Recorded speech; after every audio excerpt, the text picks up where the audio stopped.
So a very big thank you to all those who have watched my previous 3 videos. They're actually doing very well. The views are very, very encouraging. So thank you so much. I hope you've been blessed and you've taken on some tips on how to,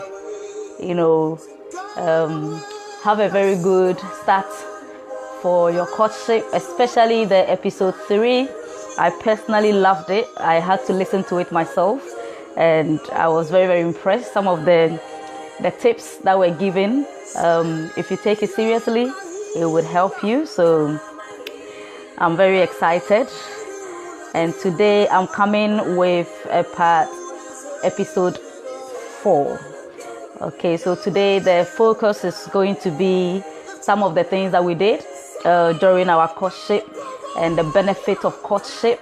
Okay, so that you can adapt some of them, the ones that you feel will help you. You can start implementing it in your own relationship. Okay, so like I always say, if you've got any question that you want to ask, you can always feel free to send it to me in advance, or you can ask the question whilst I'm live, and I'll do my best to answer them. Okay.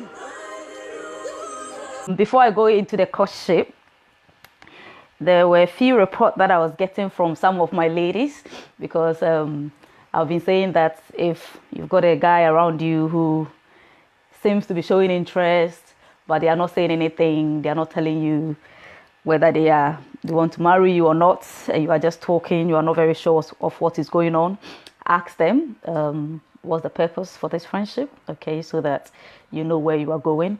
It looks like some of my ladies have tried it, but the men were not very, their responses were not very good.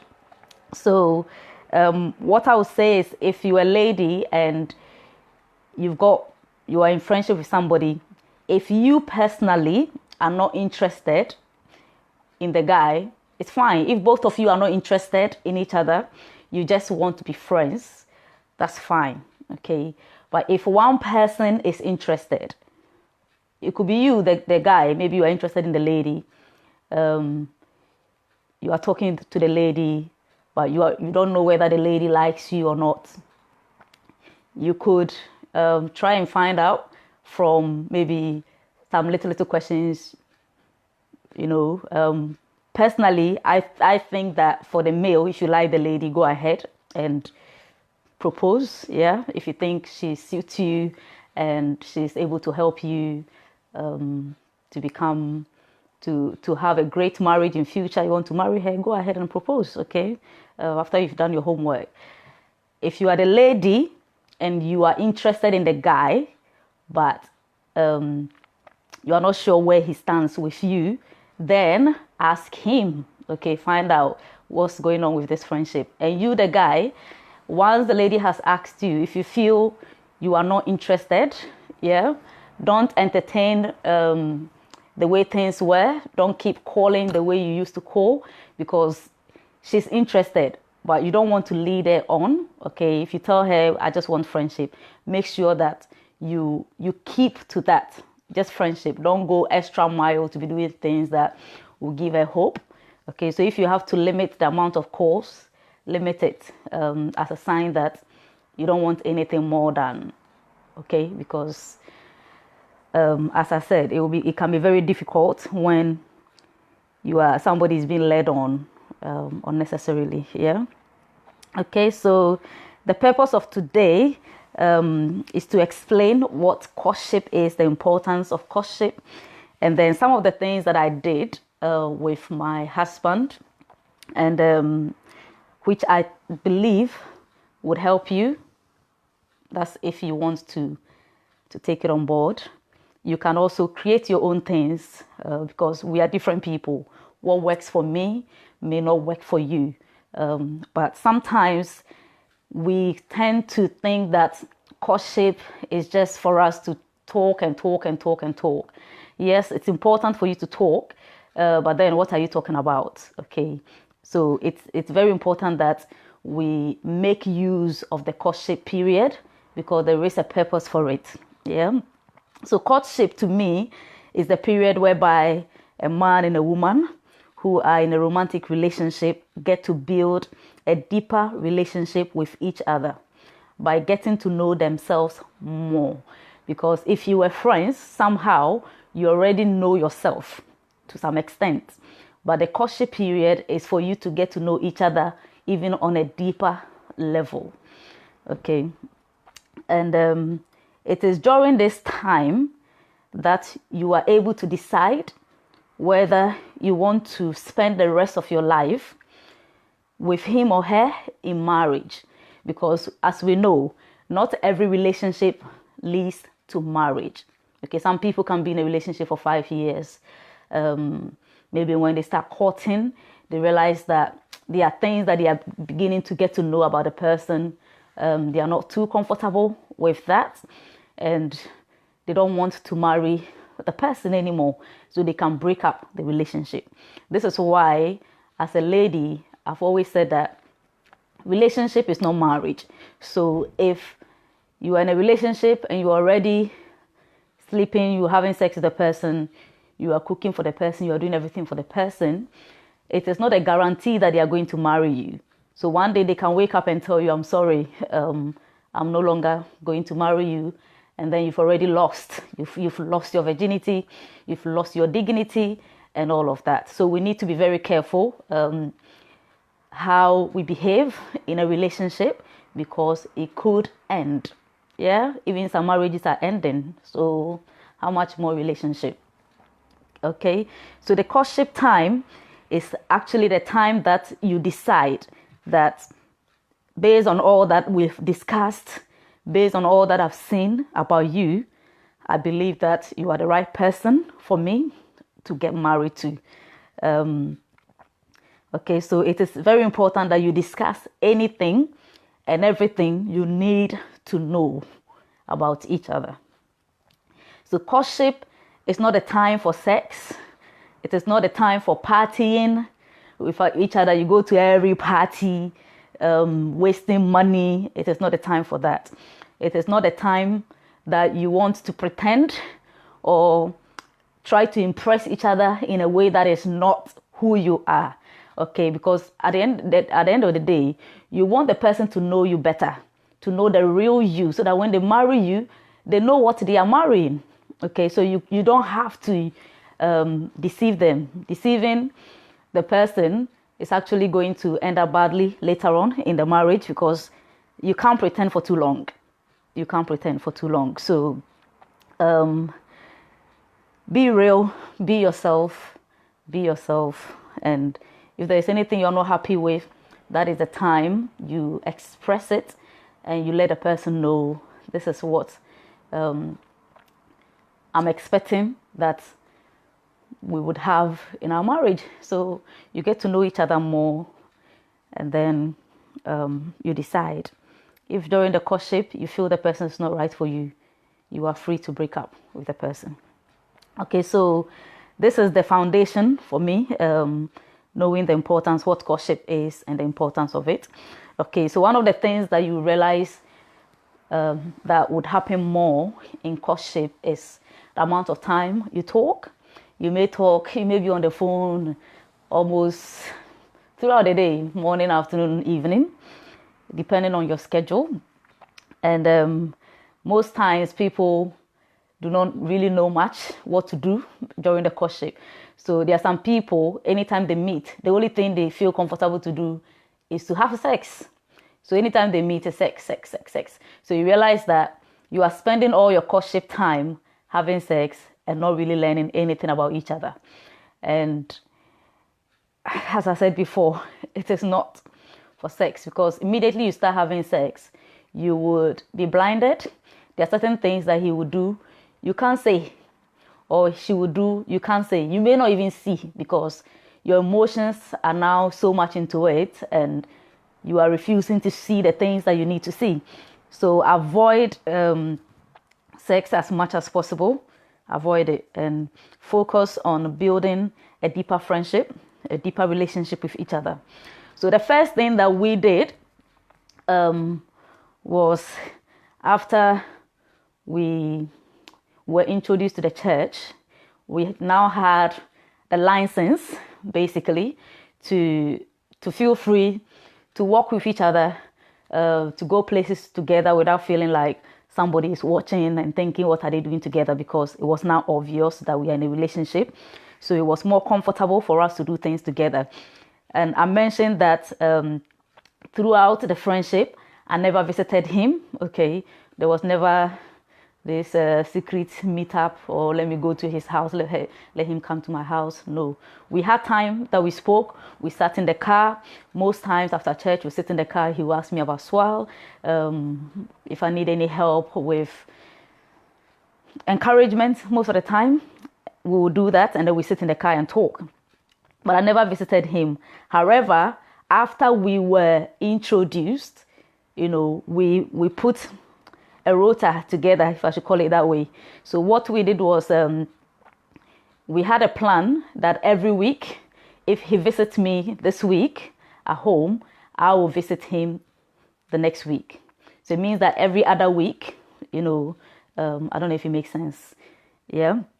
So we started visiting each other because at this time, he was also living alone. I have been living alone for how many years before we got married? Like 9 years before we got married. So we had that rota in place. And during the times that we met, we prayed a lot. Okay, we prayed a lot. So even the days, the week that we don't visit each other, because every Saturday was when we visited, because I was working, he was working. So over the weekend, we go to different churches as well, because he had to move on to he relocated, so he had to change church. And then, so the Saturdays was the days that we really had time to catch up. And when we are not meeting, we spent most of our time praying. Okay, so we prayed over the phone at least 3 times in a day. So in the morning, at some point, it was more of in the afternoon and evening, because in the morning we had to go to work. Everybody is in a hurry to go. He leaves home very early, so he's not able to call me in the morning. So it was more of in the afternoon. During my lunch break at work, I will text him and let him know the time that I'm going for lunch. And then he will call me, and there was a park. I always find a park. Any job I've done, I always find a park close to it where I pray.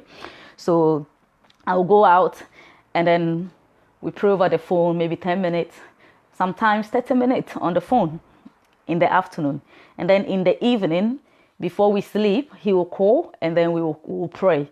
We'll talk and talk and talk, and then we'll pray together and sleep. Yeah, but then it got to a point somewhere July last year, we had a specific instruction to take the whole of that month off to pray. So we prayed a lot. During that month, we prayed at least 3 times. We prayed morning, afternoon, evening. So prayer was like our food, and it was good that we prayed, because some of the things that were happening and some of the attacks that were coming, God knew why he gave us that instruction. Okay, so we prayed a lot, and we visited. So when we visit, where I live is really a bit into the city, so it's closer to the roadside, and there is not much to do when he comes to visit me. So most of the time we will talk. We just sit in the room and then we talk. We had a monthly topic that we treated. So every month he brought the topics up, and then we were both meant to go and find information about the topic. So he will ask me about, what did you learn about this topic? What did you discover? I will share what I discovered, and then he will share what he discovered, and then we will tailor it to suit us. How do we want to do this? So some of the topics that we treated were, the first topic we treated was friendship. Friendship again. I was thinking, after how many years you are still bringing this topic, friendship. Okay, so it looks like friendship is very, very dear to him. So that was the first topic that he brought up. And then we watched the videos. So I searched for YouTube videos on friendship in marriage, how to build friendship in marriage. And then I sent it to him. He also sent me videos. So we watched the videos, and then we discussed what we learned from the video and how we want to apply it to our lives. Okay. We talked about communication. So that was one of the topics, communication. And during that time, I got to know some of the ways that I communicated that were not, he didn't really like, or some of the ways that he communicated that I felt was not that clear. Okay, so every topic that we treated, anytime we met, so when he comes to my house, we will be discussing these topics. When I come to his house, the same thing. We had a time when immediately I come to the place, we'll pray for 30 minutes or 15 minutes. We sit down and we'd have the discussion. And most of the time we recorded the discussions on our phone so that later we can play it and remember some of the things we did. So we still have the recordings.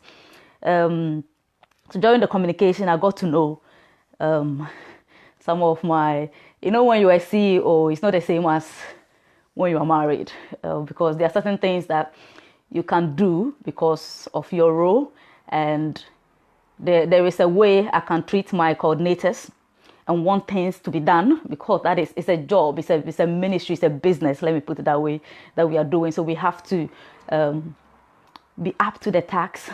We have to know what we are doing and do. You don't have to wait for somebody to chase you, and I hate to chase somebody to do something. So, but when you are in a relationship or when you are married, you don't use the same method for the marriage, because your husband is not your worker. He's not a coordinator. I'm not a coordinator of PDM, purpose-driven men. So there's a way that we have to learn how to communicate when it comes to business and when it comes to each other. Okay, so I got to know some of the differences. And then we spoke on finance. Finance, that's money. Finance, it's a broad topic. And then sex. We talked about sex. Sex was a brief one. We didn't talk too much about it. I think probably was the last topic that we treated before we got married. And then we had the church counseling. So we didn't really talk much. I think sex has been something that maybe we're discovering more during the marriage itself. Yeah. And then a few books that we read on sex. Okay, so these are some of the things we did when we met. Okay, anytime we meet in his house or in my house, we discuss these things. And then we walked. When I come to his house, because of the area he lives, it's a very nice, the landscape is very nice.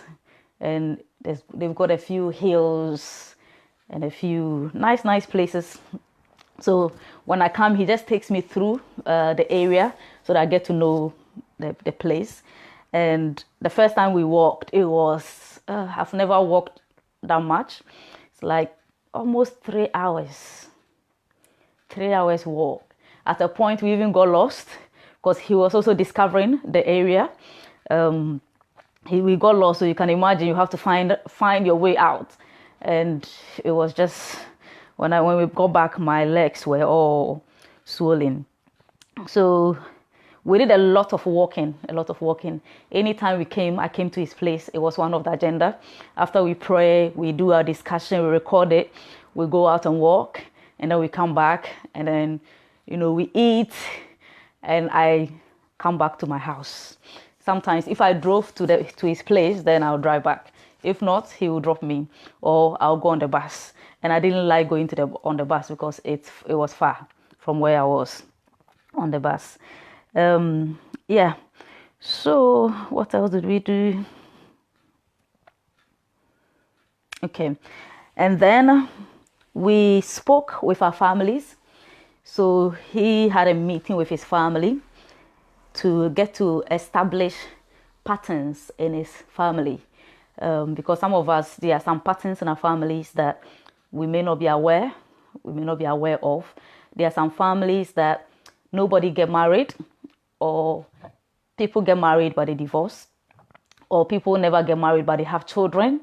There are families that people die early and that kind of thing. It's a negative family patterns that, when you are young, you may not know that they are there. Okay, so it's good that you speak to your parents and find out. So he did that with his parents, and I called my family as well in Ghana. I remember we were speaking on the phone for a long time, and some of the conversations I recorded them because some of the things that were coming, I wanted to make sure that I remember. Okay, so when we got to know the various patterns in the family, the ones that are negative, we added them to our prayer point and we started praying to break them. Okay, so it's one of the things that you can do. Speak to both sides of the family. You, the lady, speak to your family. The gentleman, speak to your family. Find out what are some of the patterns. Okay, you can even find out from your parents. Is there any word about your life? There are some of us, before we're born, maybe a prophet there was a prophecy about your life that when you grow, you become this, you become that. You may not be aware until you speak to your parents. Find out. We did this in Swal. It was a whole day event. We said, everybody should call your parents, call your guardians, call your aunties, find out what was the word concerning your life. Some people, there was no word. Some people started discovering things that they never knew. Okay, so it's good that you do this so that you align yourself, you start preparing yourself towards any good prophecy about your life. If it's a negative prophecy, of course, you know that you have to pray and break it. Okay, so we did that, and then we did this thing that I think is very, very good that you do it. Okay, we did myself. Okay, so it was a whole presentation about, he did it first, literally to tell me about himself, and we called it Let's Find Our Rhythm. Okay, so that's how we called it. He did it first, and then I did mine, and literally he told me about his family, how many siblings he's got, where they are, how many nieces and nephews he's got. So basically telling each other about the family. So if you've got 5 uncles, 6 aunties, how many grandchildren in your family, literally you just want each other to know more about the family. Okay, and then we talked about career, where he's worked before. Okay, there are some places that he worked, there are some jobs he did I never knew, and all this while we're friends, because I was always talking about marriage, so I wasn't asking him. So I got to know, and it was exciting because I missed out on so many things. So when he started telling me, oh, that's nice, so I got to know about his career, where he worked, the previous places he's worked, some of the achievements he got, his future aspirations, and so forth. And then his assets and liabilities. So assets are things that you own, the things that you have. You own, it could be property, it could be a shop, it could be a business, things that you own. Okay, and then liabilities are things that you owe. Yeah, OWE, things that you owe. So it could be maybe you have debt, you borrow some money somewhere to do something, all of that. Okay, now some of us may feel, why should I reveal all these things? They are important for the person to know. Okay, especially if you want the kind of marriage that I've been talking about, the God marriage, not the African marriage, not the Western marriage, the God marriage. There is no secrecy, the two becoming one flesh. The purpose of marriage, I believe, is unity. When you become one, there's nothing like secret here. I have my property here and I keep it from you until you've given me 10 children before I reveal. That is not marriage. Okay, you've got to be united. You've got to be transparent. okay? Because you're going to spend the rest of your life with this person, and you do this at a point whereby you are sure that this thing is going to lead to marriage. I'm going to marry this person. So there is no fear in letting the person know your assets and your liabilities. And especially when they get to know how much money you have in your account, how much you earn. Yeah. There are some people, when you see them, you think, oh, the person have money. You may think they have money, but they may not have money. Okay. And there are some people too, they may look as if they don't have money, but when you get to know what they have in their account, oh, okay. So it's good, and when you know how much money you both have, or how much assets or liabilities you have, it helps you, especially during the preparation for the wedding. Okay, you get to know, because if I know that this is how much we have, I'm not going to be asking for £2,000 wedding dress when I know you've only got £1,000. Okay, some of you are in a relationship, you're planning for your wedding, and the lady is asking for so many things, and you don't understand. You are struggling because you have not made a lady know how much you have. You are, and I don't know why people do that. You get married, the person doesn't know how much you earn. They don't know how much money you have. Why? What are you keeping that for? Okay, let a person know. It helps you. Yeah, you go to the shop, you want to pick a ring. The ring is £500, but you just have £100. But the lady, because of the way you've carried yourself, the lady thinks you've got £1,000. So to her, she doesn't see why you shouldn't be able to buy a £500 wedding ring for her. So it becomes an issue. But if you tell her, you let her know how much you are earning, how much money you have in savings, your plans for the future, she knows how to behave. Yeah. And I'm not saying that, the man is the only person that contributes to the wedding. In this our generation, it's not so. Yeah. If you are blessed and the man want to do everything and he's got the money, you want to do everything, that's fine. But most times the two of you work together, because it's for the two of you, not just one person. Yeah. What else? Okay, so he told me about his life's vision or purpose, and it was interesting. Some of the things, okay, some was very similar to my vision, to what I do in Swal Moal. Some of them are very, very similar, so it was very good to know. Some too is like, hey, okay, so it's good to know, because you, the lady, you are coming to help the man. Literally, you are called a suitable helpmate to the man. So you need to know where he's going so that you can help him get there. If you don't know where he's going, where are you following him to nowhere? Yeah. So make the lady aware of your vision and where she's following you to. Okay. And then he told me about his likes, what he likes, what he dislikes.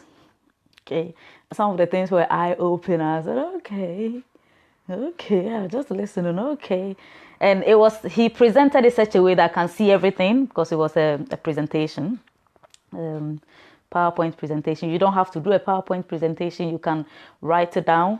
You can have a book, write it down, show the person, or you can speak from your head if you want. But especially with vision, you need to write it down. Okay, because the more you see the vision on paper, the more you are eager to work towards it. Okay, so I got to know his likes and dislikes, whether he's been in a relationship before, whether he's got children. And I thank God I'm the first relationship. So when I saw, I said, oh, you've never been, how old are you? Anyway, so it was nice. I have been in one.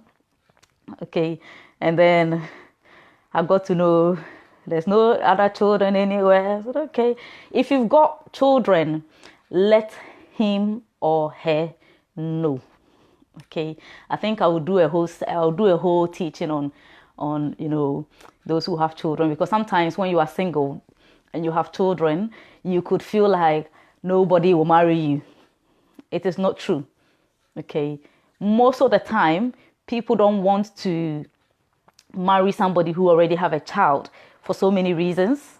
However, as I always say to my singles who have children, I said, if you are an effective single and you've established yourself, you've taken good care of this child, you've taken good care of yourself, you've got your business, you are running, you've got your money, you are not relying on anybody, which man will not marry you? They will marry you. Because every man wants a woman who is doing something positive, somebody who is hands-on, and you can have 3 children. If the person can see that you are an effective and productive woman, my dear, all the men will be running after you. So the fact that you've got children, it's not a full stop. It's not a full stop at all. Okay, so tell the person, I've got children. This is how it happened. Let them know. Let them know. It really helps. If you've been in a relationship, there's some relationships that if it was just a one-off kind of thing, you don't really need to talk about it. There are some that that maybe one day this thing is going to come out. You say it. But for me, I think be free. Tell the person, I've been in 5 relationships. I've been in 4 relationships. If you've been in 20 relationships, I don't think it's necessary that you say everything. Pick the ones that are very important and say, pick the ones that are important. He also talked to me about his weaknesses. His weaknesses and his strength. The things that he's very, very good with, and the things that are a challenge to him. Okay. In this aspect too, I will say that if you are addicted to something, feel free to let the person know, because they may be able to help you. Yeah. So if you need help in any way, maybe you're addicted to pornography, you're addicted to masturbation, you're addicted to alcohol. Maybe when you see women who has big bum, immediately you see them, you become erect. Or maybe as a lady, immediately you see a man who has money, your mind is, these are all weaknesses, they're weaknesses. So tell the person that this is so that they can protect you. Yeah, they can protect you. If maybe you have confidence issues, you don't like public speaking, that kind of thing, tell him, okay? Tell her. And they're able to help you, because they are coming to spend the rest of their life with you. They need to know who you truly are, okay? And then talk about your love language. I think that will be the next, probably the next series that I will do. Love languages. You need to know your love language, okay, so that you can let the person know and communicate it the right way to you. There are some people, they like quality time. They don't want money. They don't want any items. They don't really care about those things. They just want you to give them attention, spend some time with them, show them care and attention. They want your time, quality time. So that could be somebody's love language. So maybe you've got a girlfriend, you are giving her all the money in the world, and she's still complaining, and you are thinking, why are you complaining? I'm giving you everything. And she's saying, just call me. I just want you to call me every day. That's what she wants. If you don't understand that, you'll be working, giving her money in vain. She's not going to appreciate it that much, because what she really wants, what she really needs, you are not giving to her. Okay, so find out about each other's love language. Thank God we had very, very similar love language. So it's really, really helped us, because we enjoy some things together, and there's some things too that are a bit different from each other. And what scripture has made an impact in your life? What are some of the scriptures that has really, really made impact in your life? Because some of us, there's just probably one scripture we heard somewhere or we read in the Bible and it changed our life. What was that scripture? So I got to know his scriptures. I didn't really have too much scriptures, because to me, I said every scripture is my favorite.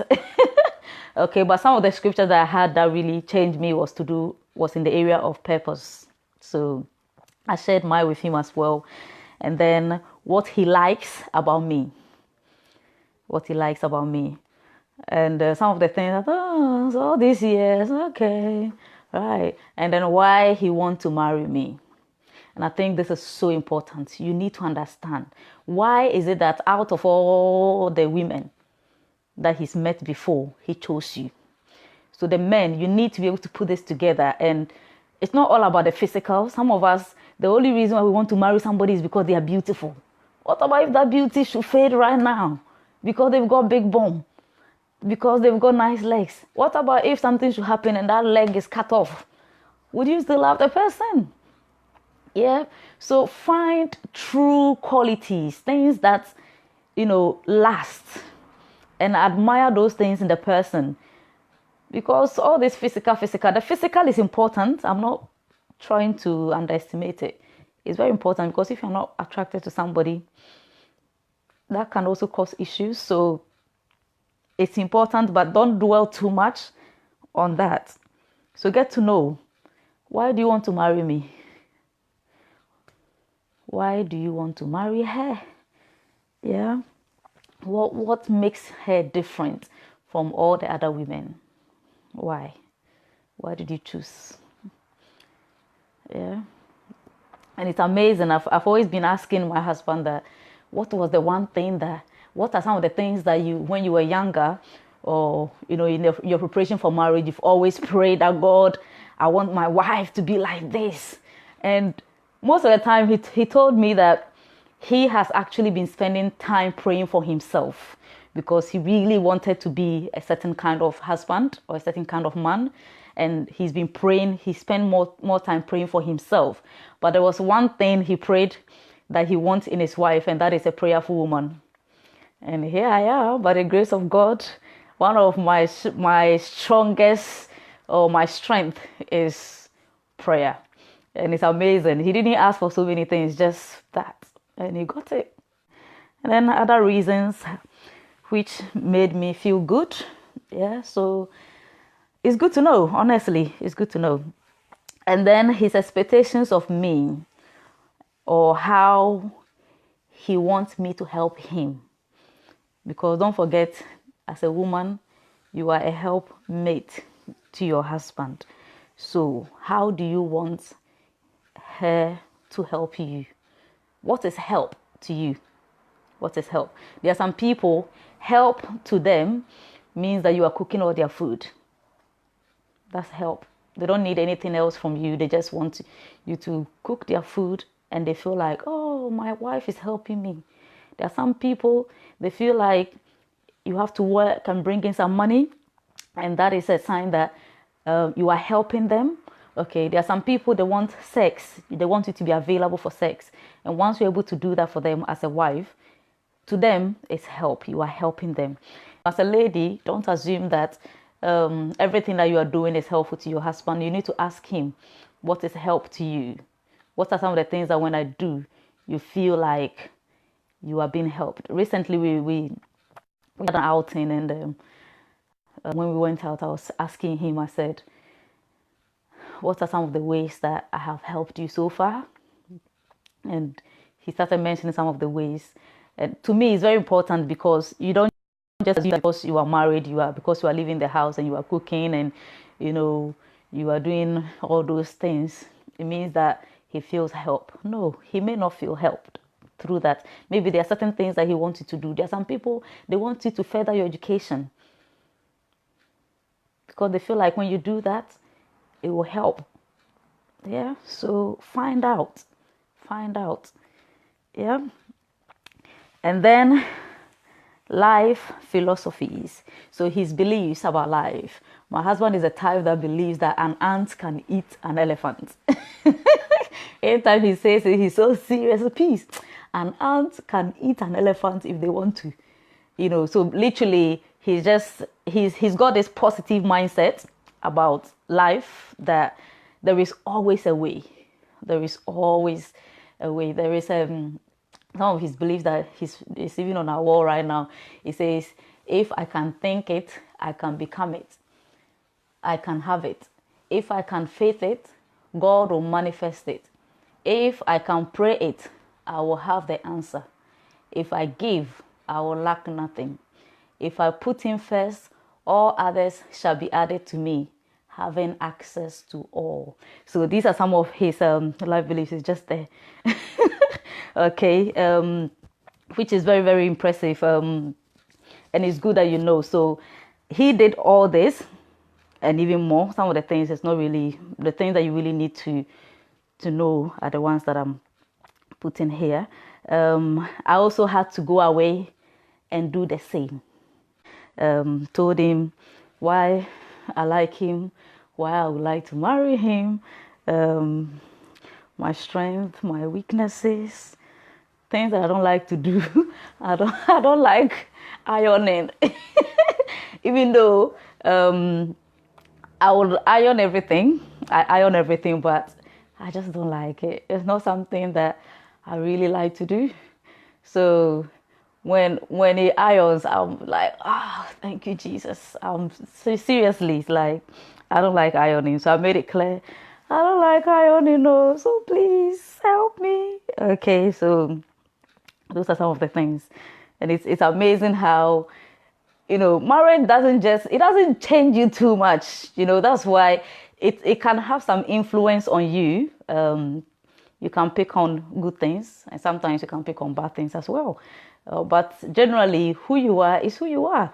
You don't really change that much. And that is why, as a single, you need to develop yourself, to equip yourself. You don't wait for marriage, because nothing really changes. You don't change overnight. You don't change to become something so different. I'm the type that I'm very spontaneous. If it's not swell, and the fact that, as a CEO, you've got to have some plans down. You've got to work with some plans, because some people need to follow some instructions to be able to do certain things. If not that, I'm the type that I'm very spontaneous. An idea will come, I'll start implementing it now. That's just me. When it comes to choosing what I want to wear, I don't plan it. I will just think, okay, I'm going to wear this, and I'll go and pick it. My husband is different. He would plan. He's a planner. He likes to sit down and plan. He discovered his vision before me, but he was just planning. He was just writing. He wrote. He was just writing and writing how he want to do it. But me, immediately I discovered, I started running with it. We are different people, totally different. And it's amazing. He will iron his clothing the day before. So if you're going to church tomorrow, this evening, he will start ironing. And he'll be asking me, what are you wearing? I'm like, I don't know. And it's amazing. For how many months now? You would think that because we've been together for a while now and I've seen him doing it, I will automatically start doing it. But because it has never been me, it's so difficult to, start doing it. And it amazes him. It's like, peace, what are you wearing? Today I was sitting on the bed. He was ironing. He said, what are you wearing? I was sitting on the bed. I said, what do you want me to wear? Choose. I said, because I don't plan these things. I just decide and I go for it, So you don't really change. The person can't change you that much. It's just the way you are. If you don't change in your singleness, nothing will change you. So our singles, get yourself prepared. Right. The other things we did was we visited couples. And it was very, very, very, one of the visits we did was very instrumental to our getting married in December last year, because when we left the place, there was some fire that we got. So I'll come back to that hopefully when I come to how we decided to start planning for our wedding and all of that. So we visited a few young couples from our church, and then we also attended event. So we went on Eventbrite. I brought up that idea. I went on Eventbrite and checked for upcoming event that is about marriage or church programs or singles events or youth events. And then we some of them, I looked for the ones that are free because I wasn't ready for us to pay any money. So I looked for the ones that are free, and then we went to them. One of the programs that we went that I really, really thought it was divine was a program called Youth of Valor. It was hosted by Pastor Joel Duncan Williams. So Archbishop Duncan Williams' son. He hosted it in London. So when I saw it, I was like, oh, King, we have to go to this one. We have to go. And then we made time and went. And during the time we went, we were praying about some of these negative family patterns. And we're praying for a breakthrough, things to clear for us to be able to get married. So, and we went, and some of the prayer topics that Pastor Joel brought up was very timely. It was very timely. So we were very, very happy. We came back, we continued to pray, some of them. So I really enjoyed that. And then we also we went on business and finance event. Business and finance, because you need to know how to manage your finances. Especially when you are in the UK. UK is not, it can be a stressful land. Sometimes when you are in Africa, you feel like immediately you travel abroad, everything would settle. You know, the monies are just hanging. You come and you plug and you plug and plug. Easy, easy. It's not like that. Some of you, you are in Africa, but you are living a better life than some people in the UK. So if you are in Africa and you are doing well, you've got a good job, focus. Wherever you are, if God wants to bless you in the land you are, He will bless you. You don't have to come abroad to struggle. Yeah, there are some people, they struggle a lot when they come abroad. So finance is something that is very important, especially when you are in the Western world or even anywhere in the world. You need to know how to manage your finance, and think about having businesses, multiple streams of income. Today, one of the meetings we went in the evening was also a finance meeting, and you get so challenged, and it's like, God, just give me ideas, and so spend some time. Don't just think about the nice wedding, you wear your wedding gown and the big day and everybody is saying this is the best wedding in the world. No, after your marriage, what are you going to be living on? What is your future like? If you've got a vision, you need money to run the vision. Any vision, you need money. Okay. And especially at the beginning, people may not help you. It may be you. I've run for 4 years, getting to 5 years now. Majority of the money is from my pocket, not from people. So if you don't have the money, it will be difficult. So think about things that you can do in the courtship that will help you. Not just speaking on the phone. No. Okay, so we had a leisure outings as well. We went to the restaurant. There were some of them he paid, others I paid. So again, it's the two of you. Make it work. Don't say the man has to be the one to pay when we go out, or it's the woman who has to pay. Normally the women are expecting the men to pay. Okay, the man, if you've got the money and you want to. But as I always say, don't encourage a woman to be lazy. Don't encourage her to be lazy. You are all meant to be givers. And I believe that the first person you can show your giving attitude or your giving spirit to, apart from God, is your spouse. Okay, so give towards them. Give towards them even before you start. If you can't give to the person you can see right by you, how are you going to give towards somebody else? So give. If you go out, you can contribute. Some of the people we visited, the couples we visited, some of them we went with gifts. We contributed. I brought half of the money, he brought half of the money. Because at the end of the day, the two of you, you've got to make it work. So don't push the burden on one person. The two of you work together. Okay. So I talked about the walks. We did a lot of walking.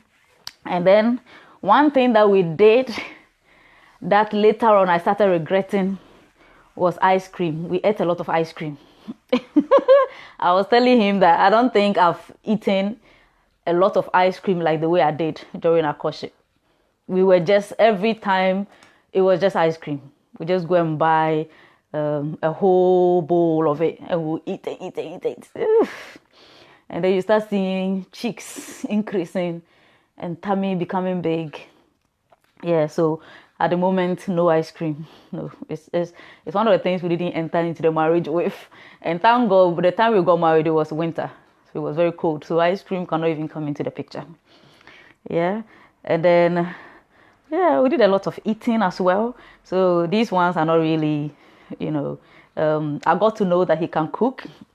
He can cook some, simple stuff. And yeah, I think he's good. He's good. He's a good cook. So I got to know some of these things, and anytime I came to visit him, of course, he makes his food and I eat. So yeah, I got to eat, and I got to know some of the food that he can really cook, because I thought that, there are certain things that as a single, some skills that you have. The fact that you've got married does not mean that you leave them. Okay, if you can cook and you got married, don't think because your wife is here, you're going to stop cooking. If you stop cooking, you are going to lose that skill. Because cooking is something that the more you cook, the better you become at it. So anything you can do, if it's breakfast that you want to make it. So the lady, get to know what can he really do and do it comfortably. Okay. You are not to force him to say, by fire, by force, you have to cook. No, don't force him. But the things that he can really do, allow him to do it. Sometimes, one of the things that I learned from some of the counseling sessions that we did, apart from the church counseling, sometimes you speak to people and they give you advice. Okay, and one of the things we did, I got was that the way you start the marriage is very important. If your husband comes to the kitchen and he wants to wash the plate, don't say, oh, don't wash it, I'll wash it. Because if you start doing that and you sack him, you get him out of the kitchen, when you start having children and you need so much help, he won't be there. He'll be sitting there somewhere watching TV, or he'll be reading, because you've sacked him from the kitchen. So allow him to do. If you want to cook, allow him to cook. As I said, don't force him, but if you want to do it, let him do it. If you want to wash the plate, let him wash it. If you want to clean, let him clean. Okay, so this is for the young couples. Don't say this is a woman's, the kitchen is the woman's property or territory. No, you don't have any territory anywhere. It is both of you. It is your territories. It's up to you the way you make it. Okay, it's up to you. Don't possess a particular aspect of the marriage and say, this is my specialty, so I have to be the one to do this. If you are sick right now and he's not been able to do it, yeah, always think about the future. You're going to have children one day. It's not going to be the two of you forever. Even if it's going to be the two of you forever, you can't do everything all the time. You might get tired. So share the burden, share the work, share the role. Especially if you want to do it, allow him. Don't sack him from the kitchen and say, I want to cook. And then maybe he's even a better cook than you, and you are missing out on that. Okay? So these are some of the things that we did. I hope that you've learned something from it. Basically, the purpose of this is to let you know that there is a lot of things. There are a lot of things that you can do in your courtship. It's not all about you jumping on each other and, sinning, or you talking over the phone about nothing. You can do so much. You can get to know more about each other. And there are people, I believe, who have done even more than we have done. Our courtship was 8 months. Okay, so we had to really structure things in such a way that we are able to touch on all these different things. And there is still more that we are discovering about each other. Just recently, we're listening to a message about even the lady, the pastor that, preached that message, did that teaching. She's even dead. Her name is Pastor Bimbo, what's the last name? Or is it Odukoya or something like that? Yeah, she did 50 questions that you have to ask um, before you get married. You have to ask each other. And before we got married, we tried to ask each other questions and answer them. But, I came across that message and I thought, this is good. We are already married, but we can still listen to it. So every evening we spend some time and then we listen. If he's tired and I say, you know what, because he has his people that sometimes he wants to listen to, and I just said, you know what, it was just 30 minutes, so we splitted it. I think we did the first 12 minutes, and then we asked each other the question, and then we answer, and the next time we were free, we did the remaining minutes.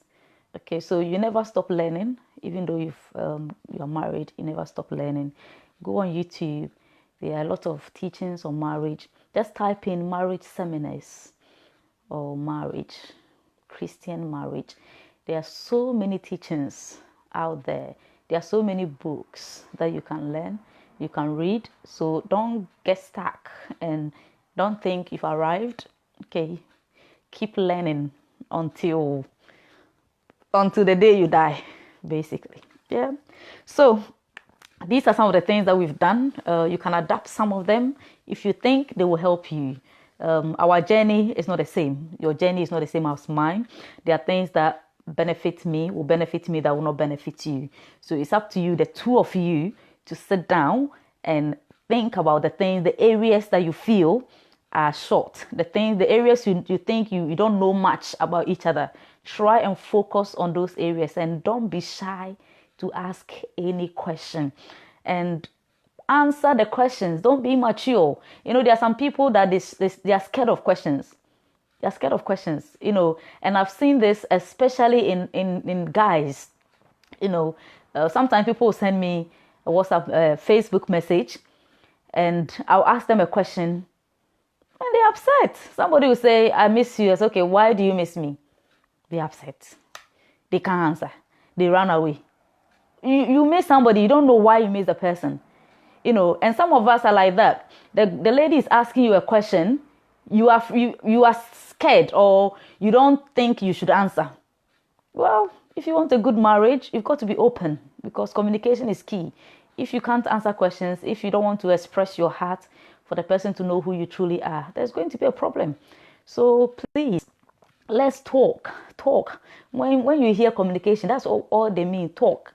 Literally, what is bothering you or anything on your mind that you feel you want to know. Speak. Let a person know that, I'm going through this. I'm not happy with this. What do you think we can do about this? That is communication. Yeah. So I hope you've been blessed. I think I've done enough so far. By the grace of God, next 2 weeks, I'll touch on the wedding planning. So how we decided that we want to start planning our wedding. Okay. It was amazing. I remember exactly where we were sitting, and he said, okay, so just in case we want to get married in 2018, what would be your reasons why it should be 2018 and not 2019? And I said, because first of all, I know my wedding is in 2018 because I've got some prophecies about it. And then second of all, I know it is time. And he was like, okay, what is the other reason? And I said, it is time. And he said, you've already said that. And I said, okay, put it is time 100 times on the list. So it is time number 1, it is time number 2, it is time number 3, 100 times. And then we broke into laughter because, sometimes when it is time, it is time. You can't do much about it because it is time. Okay, so I'll talk more about this and how we finally, because even that day we didn't make up our mind, but later on, we received some fire from someone and it's like, this thing, God will not even let us rest. We just had to make it happen. So yeah, awesome. I'll come back and give you more tips on how to plan your wedding in peace, without being too worried about who is thinking what, who is not thinking what, because it is the two of you, what you want and what you feel God is leading you to do. No pressures. You are not pleasing anyone. Okay, so stay tuned in 2 weeks time, and then if you've got any questions you want to ask, please feel free to post the questions. Okay, and I'll come back and respond to you. If you want to join SWAL, that's Single with a Life, you can visit our website www.singlewithalife.org. There is a WhatsApp button there. If you click on it, it will bring you to somebody who would advise you on how to join the group. There is also a WhatsApp link on the WhatsApp group link on the website. Take your time, read through it. It will tell you what we do on the WhatsApp group so that you know what to expect when you come. Okay. If you want to join my husband's WhatsApp group, is Purpose-Driven Men. They normally have their discussions on Saturdays. So if you are the busy type, you can still join and benefit from it. There is another page, another ministry that he's running. It's called Make It Happen. Make It Happen. A lot of us, we need to make life happen. We need to make things happen. There are so many things that we want to do, but we've let them go. We've slacked, or we keep procrastinating them. We need to make it happen this year. So please visit the Facebook page and like the page and subscribe on the Married with a Life YouTube channel and the Single with a Life YouTube channel. If you search my name at Peace Amewowo on YouTube, all our videos for Swal and Moa will come up. Yeah. Okay. So God bless you. Have a lovely week, and we hope to see you in 2 weeks time. Enjoy the week. Okay. Mighty ruler, you deserve all the glory. Yahweh, Yahweh, my provider, mighty ruler, you deserve all the glory. Yahweh, Yahweh, my protector, mighty ruler, you deserve all the glory.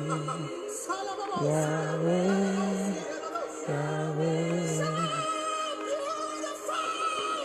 purifier,